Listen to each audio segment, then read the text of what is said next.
Hi, welcome to the We Are Researching YouTube channel.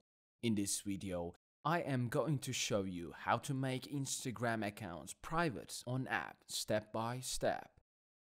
First, go to Instagram app on your phone.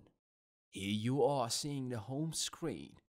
Tap on the profile icon in the lower right corner. Tap on the icon with 3 lines in the upper right. Then tap on the settings option. Tap on the privacy option.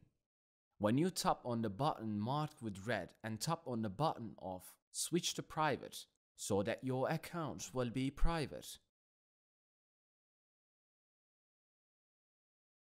Thus, the process of making your Instagram private has been completed.